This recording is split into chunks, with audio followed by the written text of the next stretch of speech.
नमस्कार. कमळी या मालिकेच्या येणाऱ्या पुढील काही भागामध्ये आपल्याला जबरदस्त असा ट्विस्ट पाहायला मिळणार आहे. ऋषीच्या घरी कमळीचा अपमान करणाऱ्या रागिणीला अन्नपूर्णाने आता चांगलाच धडा शिकवलेला असतो, चांगलंच फैलावर घेतलेलं असतं. त्याचसोबत कमळीने एंट्री करताच जे प्राजक्ताचं मनाविरुद्ध होणारं लग्न आहे ते सुद्धा इथे तिनं थांबवलेलं असतं. ह्या सगळ्या गोष्टी आपल्याला या व्हिडिओमध्ये पाहायच्या आहेत. चला मग व्हिडिओला सुरुवात करू. तर प्रेक्षकांनो, होतं काय, कमळी आणि निंगी ऋषीचं जॅकेट देण्याबद्दलच हॉस्टेलमध्ये त्यांच्या खोलीमध्ये आलेले असतात आणि त्याबद्दलच त्या चर्चा करत असतात. कारण आता हे जॅकेट जे ऋषी सरांनी तुला दिलेलं आहे ते तर आपल्याला परत करावंच लागेल. तेव्हा निंगी म्हणत असते, खरंच किती चुकीचा आणि त्यासोबतच वेगळा गैरसमज तू ऋषीबद्दल इथे करून घेतला होतास. तेव्हा निंगी म्हणते, हो ग, अगदीच खरं आहे.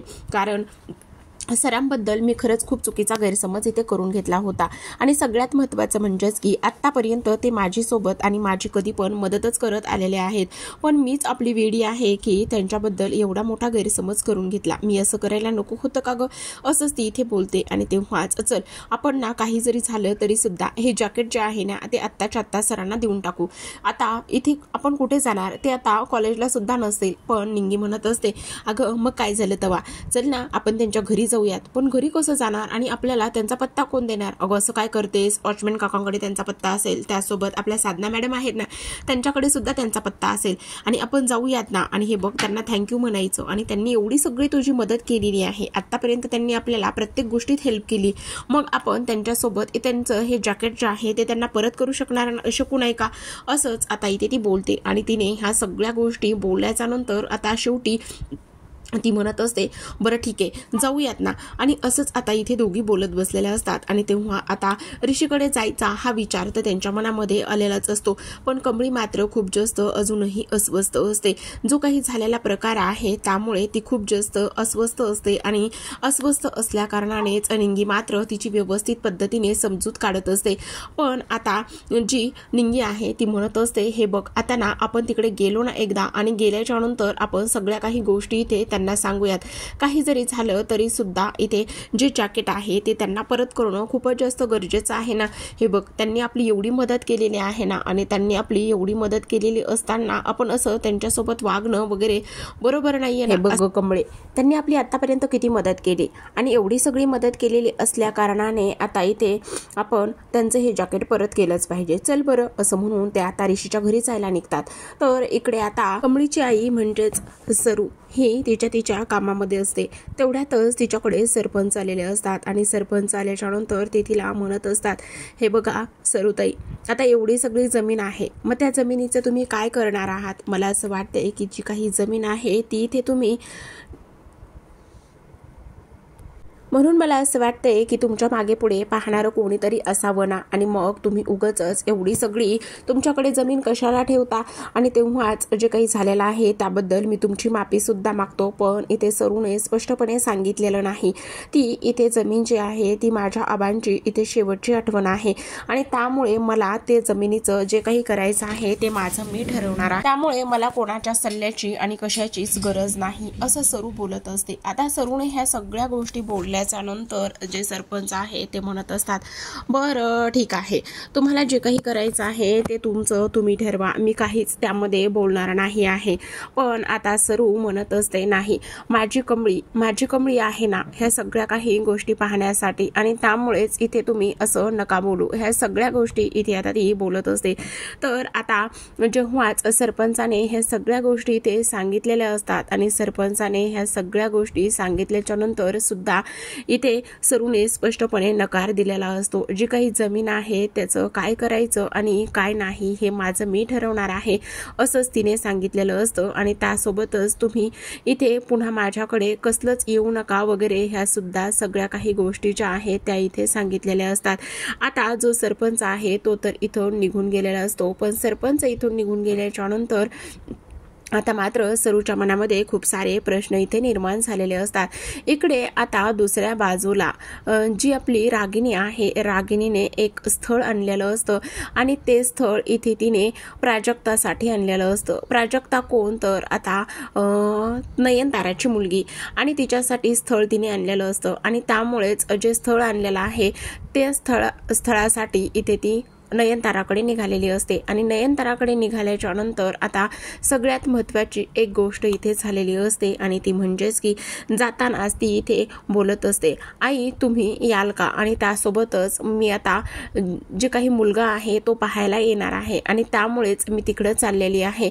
आणि तेव्हाच ती ह्या सगळ्या गोष्टी सांगते आणि तेव्हाच आता इथे अन्नपूर्णा म्हणत असते, नाही तुम्हाला जे काही करायचं आहे ते तुम्ही तुमचं करा, मला तिकडे यायचं नाहीये किंवा तुम्ही ज्या गोष्टी करतायत त्या तुम्ही व्यवस्थित करा असंच मला वाटतंय. ह्या सगळ्या गोष्टी इथे ती बोलत असते. तेव्हाच आता अन्नपूर्णा म्हणत असते, ठीक आहे तुम्ही ज्या मुलाचं स्थळ आणलेलं आहे त्याची व्यवस्थित चौकशी वगैरे तरी तुम्ही केलेली आहे ना, असाच विचार आता ती इथे करते. आणि ह्या सगळ्या गोष्टींचा इथे आता तिनं विचार केल्याच्या नंतर इकडे दुसऱ्या बाजूला हे सगळं काही स्थळाचं वगैरे जे प्रकरण आहे ते झाल्याच्या नंतर ती लोक नयनताराच्या घरी निघालेली असतात. आता नयनताराकडे गेल्याच्या नंतर नयनतारा त्यांचं खूप छान पद्धतीने स्वागत करत असते आणि खूप छान पद्धतीने स्वागत केल्याच्या नंतर मुलगा दिसायला खूप हँडसम असतो, त्यासोबतच त्याची प्रॉपर्टी वगैरे सुद्धा खूप तोलामोलाची असते आणि त्यांच्यासोबतच इथे अनिका सुद्धा गेलेली असते. आणि अनिका आता गेल्याबरोबरच ऋषीला शोधत असते, तिला ऋषीला भेटायचं असतं आणि ती ऋषीची वाट बघत असते, ऋषी कुठे आहे? आणि तेव्हाच ऋषीकडे ती जाण्याचा प्रयत्न करत असते. इकडे मात्र नयनतारा आणि त्यासोबतच त्या मुलाची सगळी काही जी ओळख आहे ते सगळेजण व्यवस्थित पाहत असतात आणि त्याचबरोबर हा मुलगा नेमका कोण आहे, काय करतो, ह्या सगळ्या गोष्टी इथे आता सांगण्यात येतात. आणि ह्या सगळ्या गोष्टी इथे सांगितल्याच्या नयनतारा त्या मुलाबद्दल चौकशी करत असते, तो मुलगा कोण आहे, त्याचबरोबर तो कुठे राहतो आणि त्याचबरोबर त्याची जी फॅमिली आहे ती सुद्धा इथे सोबत असते. आणि ह्या सगळ्या गोष्टींची व्यवस्थित चौकशी आणि ह्या सगळ्या काही गोष्टी इथे बोलल्यावर आता एक गोष्ट इथे नक्की झालेली असते आणि ती म्हणजेच की आता जी प्राजक्ता आहे, प्राजक्ताला मात्र इथे मुलगा पाहायला आलेला असतो, त्यामुळे ती थोडीशी अपसेट असते आणि एवढ्या कमी वयात लग्न वगैरे ह्या गोष्टी तिला मान्य नसतात. तिचं असं स्पष्टपणे म्हणणं असतं की नाही मला एवढ्या लवकर लग्न वगैरे करायचं नाहीये. ह्या सगळ्या गोष्टी इथे ती बोलते. पण ऋषी म्हणत असतो, थांब तू काळजी करू नकोस, मी ह्या सगळ्या गोष्टी ते पाहतो आणि सगळ्या गोष्टी ते बोलतो. राधिकाने बरीचशी तयारी केलेली असते आणि राधिकाने बरीचशी तयारी केल्यावर सुद्धा इथे नयनतारा तिला नेहमीप्रमाणेच टोकत असते. ती म्हणत असते, आता जे पाहुणे येणार आहेत त्यांच्यासमोर तू अशी वेंधळी आणि अशी गावंढळसारखी तू जाणार आहेस का? प्लीज आता व्यवस्थित तरी ये, कारण माझ्या मुलीला इथे पाहायला पाहुणे येणार आहेत आणि त्यांच्यासमोर इथे माझी सून अशी आहे किंवा असे साड्या नेसते हे सगळं काही नकोय, त्यामुळे व्यवस्थित तू तयार होऊ नये असंच तिला सांगतात.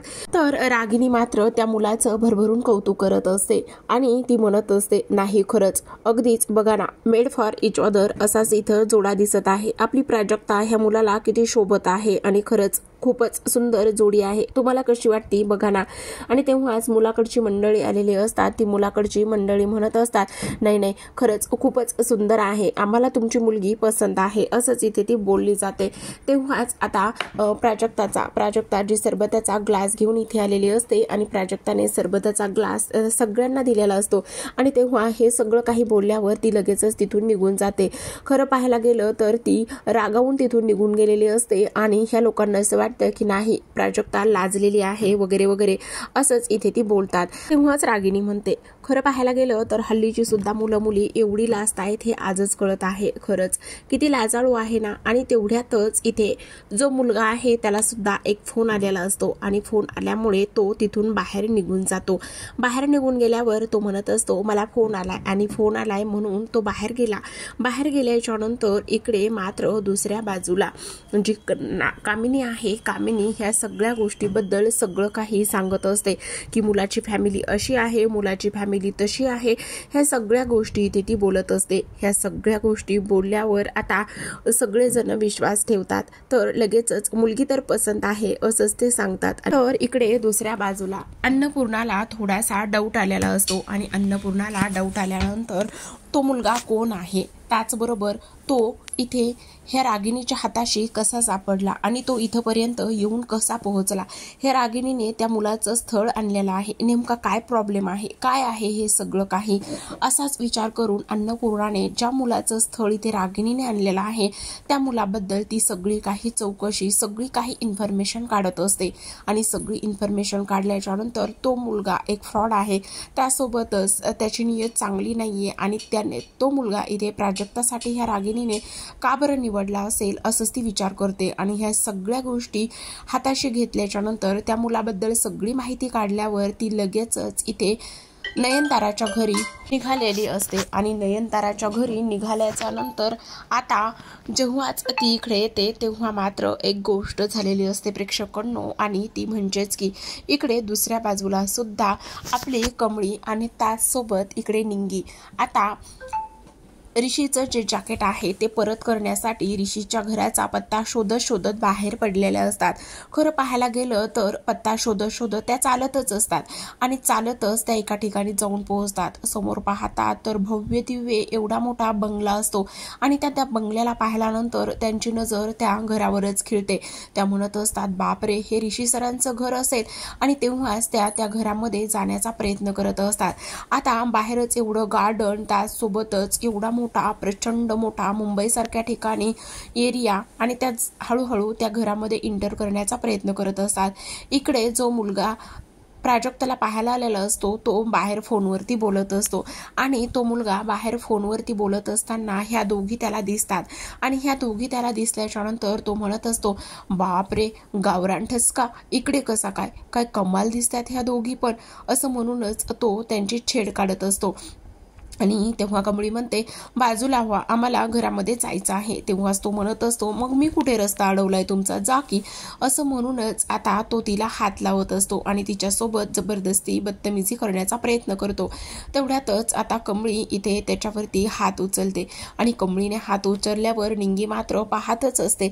कमळीने त्याच्या कानाखाली हात उचलल्यावर तो हात तिचा तसाच पकडतो आणि हात तसाच पकडल्यावर तो तिच्या चेहऱ्यावरती, स्वतःच्या चेहऱ्यावरतीच तिचा हात रब करत असतो, फिरून घेत असतो. आणि आता मात्र कमळीला इकडे प्रचंड राग आलेला असतो. तर दुसऱ्या बाजूला आतमध्ये ऋषी आणि प्राजक्ता बोलत असतात. प्राजक्ता म्हणत असते, मला आत्ताच लग्न करायचं नाहीये दादा, आणि मुळात त्या मुलासोबत तर नाहीच करायचंय, आणि सर्वात महत्त्वाचं म्हणजेच की माझं शिक्षण बाकी आहे, मग माझ्या लग्नाची एवढी घाई का बरं आहे. ह्या सगळ्या गोष्टी आता इथे ती ऋषीला सांगत असते. त्याचसोबत तिच्यासोबत राधिका सुद्धा असते. आता इकडे ज्या पद्धतीने त्या मुलाने तिचा हात हा स्वतःच्या चेहऱ्यावरती फिरवलेला असतो तेव्हाच कमळी अगदी स्वतःची ताकद एकवटते आणि स्वतःची ताकद एकवटल्याच्या नंतर त्या मुलाच्या ती सनकन कानाखाली वाजवत असते आणि सनकन कानाखाली वाजवल्याच्या नंतर त्याला आता प्रचंड राग येतो. पण कमळी तेवढ्यावर थांबत नाही. कमळी लगेचच त्याचा हात पकडते आणि खेचतच इथे त्याला घरामध्ये घेऊन येण्याचं काम करत असते. आता इथे हा झालेला सगळा काही प्रकार इथे अन्नपूर्णाने बाहेरूनच पाहिलेला असतो आणि बाहेरून पाहिल्याच्या नंतर त्यांना प्रचंड रागलेला असतो. आता इथे ती त्या मुलाला खेचतच आतमध्ये घेऊन जात असते. सोबतच रिंगी सुद्धा तिच्या पाठीमागे असते. दोघी सुद्धा आतमध्ये जाऊन पोहोचतात आणि ती त्याचा हात आतमध्ये गेल्यावर सोडून देते आणि म्हणत असते, हे संस्कार आहेत का तुझ्या घरचे, कोण आहेस तू, कोण. आणि ऋषी आणि त्याचबरोबर तिथे जमलेले सगळेजण हे सगळं काही पाहत असतात. ऋषीला तर प्रश्न पडलेला असतो, ही मुलगी इथे कशी आली आणि त्यासोबतच हा सगळा काय प्रकार आहे. हा तर इथे प्राजक्ताला पाहण्यासाठी आलेला मुलगा आहे आणि इथे कामिनीला तर प्रचंड राग आलेला असतो. रागिनी म्हणत असते, आता तू माझा पाठलाग करत करत इथपर्यंत सुद्धा पोहोचलेली आहेस का. तेव्हाच ती म्हणते, मला माहिती नाही तुम्ही इथे आहात म्हणून, मी फक्त आणि फक्त इथे कशासाठी आले होते. पण आता तिचं कोणीच ऐकून घेत नाही. आता लगेचच नयनतारा म्हणत असते, ह्या मुलीमुळे माझी सगळ्यात महत्त्वाची जी क्लायंट आहे ती सुद्धा माझ्यावर नाराज होऊन त्या दिवशी गेली होती आणि ही वेटरचं काम करते. मग ही आता इथे कशामुळे आणि का आलेली आहे मला कळेल का. आणि तेव्हाच ती म्हणत असते, ह्या मुलाने माझ्यासोबत काय केलं आहे ह्या मुलाने तुझ्यासोबत. आणि तेव्हाच आता रागिनी लगेचच बोलायला जाते. पण तिला कामिनी म्हणत असते, हे बघ आता ह्या संधीचं तू सोनं करून घे आणि त्यासोबत आताच हिला चांगलाच धडा शिकव. पण अनिका मात्र तिच्यासोबत बोलायला जात असते. पण लगेचच कामिनी अनिकाला सुद्धा लगेचच तिथे थांबवते. पण कमळी मात्र स्वतःची बाजू इथे समजवून देण्याचा करण्याचा आणि समजावून सांगण्याचा प्रयत्न करते, पण तिचं कोणीच ऐकत नाही. आता रागिनी पुढे जाते आणि नयनताराला म्हणते, थांब, मीच पाहते हिच्याकडे, ही कशी आहे ते मला चांगलंच माहिती आहे. असं म्हटल्याच्या नंतर आता लगेचच रागिनी तिच्यावरती हात उचलते, पण रागिनीने हात उचलल्यावर आता लगेचच ऋषीमध्ये पडतो आणि ऋषी तिचा हात पकडतो आणि म्हणतोय, काय करताय हे तुम्ही? असा कोणावरही हात कसा उचलू शकता? माझा तिच्यावर पूर्ण विश्वास आहे, ती काहीच खोटं बोलत नाही. आणि त्याचबरोबर सगळ्यात महत्त्वाची गोष्ट म्हणजे, पण तेवढ्यात नयनतारा ऋषीवर ओरडते. ती म्हणत असते, तुझी हिंमत कशी झाली मोठ्यांसोबत असं बोलण्याची, आणि तू समजतोस काय स्वतःला? ह्या सगळ्या गोष्टी इथे आता ती त्याला बोलत असते आणि ह्या सगळ्या गोष्टी तिला बोलल्यावर आता ऋषी म्हणत असतो, हे बघ आई, प्लीज, ती गरीब असली, गावातून असली तरी सुद्धा इथे ती काय म्हणते ते तर आपण ऐकून घेतलंच पाहिजे ना. तेव्हाच रागिनी म्हणते, ही एक नंबरची मूर्ख मुलगी आहे आणि गावछाप आहे, आणि त्याचबरोबर ही गावाकडून आहे आणि हिला मोठ्या मुलांना कसं फसवायचं, काय करायचं हे चांगलंच माहिती आहे, असं इथे ती बोलते. आणि ह्या सगळ्या गोष्टी इथे बोलल्यावर ती म्हणत असते, थांब, मला माहिती हिला कसा धडा शिकवायचा आणि हिच्यासोबत काय आणि कशा पद्धतीने वागायचं. असं म्हणूनच आता रागिनी लगेचच तिचा हात पकडते आणि हात पकडून तिथून घरातून धक्के मारतच बाहेर काढत असते. आता धक्के मारतच बाहेर काढत असताना जेव्हाच ती तिला धक्का देते आणि धक्का देऊन इथे कमळी पडणार, तेवढ्यातच आता अन्नपूर्णा तिथे आलेली असते. आणि अन्नपूर्णा तिथे आल्याच्या नंतर ती कमळीला पडण्यापासून सावरते आणि कमळीला पडण्यापासून सावरल्याच्या नंतर इथे सगळ्यांनाच खूप मोठा धक्का बसतो की इथे अन्नपूर्णा कशी आली आणि कशामुळे आली. त्यासोबतच आता अन्नपूर्णा मात्र इथे रागिनीला चांगलंच फैलावर घेत असते. ती म्हणत असते, एक मिनिट, ज्या काही गोष्टी झालेल्या आहेत त्या एकदा शहानिशा करूनच मगच सगळं काही ठरवावं. ज्या मुलीबद्दल तू हे आता बोललीस ना आणि ज्या मुलासाठी इथे तू बोलतेस ना, त्या मुलाची तू पडताळणी केलीस का? ज्या मुलाचं स्थळ तू इथे प्राजक्तासाठी आणलेला आहेस, तो मुलगा तुला माहिती का? कोण आहे, काय आहे, कशा पद्धतीचा आहे? मी सगळी त्याची माहिती काढले आणि मगच इथे आले. आणि इथे आल्याबरोबरच मला हे सगळं काही दृश्य इथे समोर दिसलेलं आहे. जेव्हाच मी आले होते तेव्हाच हा मुलगा तिची इथे छेड काढत होता आणि त्यासोबत स्वतःचा हात इथे गालावर ओढूनच लावत होता. आणि हे सगळं काही मी पाहिले आणि ज्या पद्धतीने सगळं काही इथे अन्नपूर्णाने पाहिलेलं असतं ते सगळं काही इथे आता ती तिला सांगत असते. आणि ह्या सगळ्या गोष्टी सांगितल्याच्या नंतर आता मात्र इथे जी काही नयनतारा आहे, नयनताराला तर रागिनीचा प्रचंड राग आलेला असतो. त्याचबरोबर इथे ती गावातून आहे, गरीब आहे, म्हणून तिला तू काहीही बोलशील आणि ती काहीही ऐकून घेईल असं तर होत नाहीये ना. त्याचबरोबर रागिनी, आज तू सगळ्या लिमिट क्रॉस केलेल्या आहेस. हे बघ, स्वतःला मोठं म्हणण्यापेक्षा स्वतः मोठं मनाने असणं हे जास्त सगळ्यात मोठं गरजेचं असतं. त्याचबरोबर अन्नपूर्णा म्हणत असते, हे बघ मुली, ज्या घरामध्ये आपल्याला मान नाहीये किंवा ज्या घरामध्ये माणूस म्हणून घेण्याची कोणाची लायकी नाहीये, किंमत नाहीये, तिथे न थांबलेलंच बरं. असं म्हणूनच आता अन्नपूर्णा कमळी आणि निंगीला तिथून घेऊन गेलेली असते. आता मात्र इकडे नयनतारा रागिनीवर खूपच चिडते. ती म्हणत असते, तुझी हिंमत कशी झाली माझ्या मुलीला असं स्थळ आणण्याची आणि हे सगळ्या गोष्टी अशा पद्धतीने करण्याची? तू समजतेस कोण स्वतःला? असंच इथे ती बोलत असते. तर आता प्रेक्षकांनो, इकडे मात्र प्राजक्ता कमळीला थँक्यू म्हणत असते, कारण आज एवढं मोठं तिच्या मनाविरुद्ध होणारं लग्न जे आहे ते इथे कमळीमुळे थांबलेलं असतं. आणि त्याचबरोबर ऋषी तिच्याशी बोलायला जात असतो. तो म्हणत असतो, घरामध्ये जो प्रकार झालाय त्यामुळे खरंच स्वारी. त्यावर कमळी म्हणत असते, यामध्ये तुमची काहीच चूक नाहीये आणि त्यासोबत तुम्ही का उगाच स्वारी म्हणत आहात? खरंच तर माझ्यामुळे तुम्हाला प्रत्येक वेळी खूप त्रास झालेला आहे, त्यामुळे मीच तुम्हाला इथे स्वारी म्हणायला हवं, असंच ती इथे बोलत असते. तर प्रेक्षकांनो, अशाच नवनवीन आणि सोबतच डेली मालिकांचे अपडेट्स आणि ट्विस्ट जाणून घ्यायचे असतील, पाहायचे असतील तर आपल्या चॅनलला सबस्क्राईब करा. भेटूयात पुन्हा एका नवीन अशा ट्विस्ट सोबत. तोपर्यंत पाहत रहा कमळी. धन्यवाद.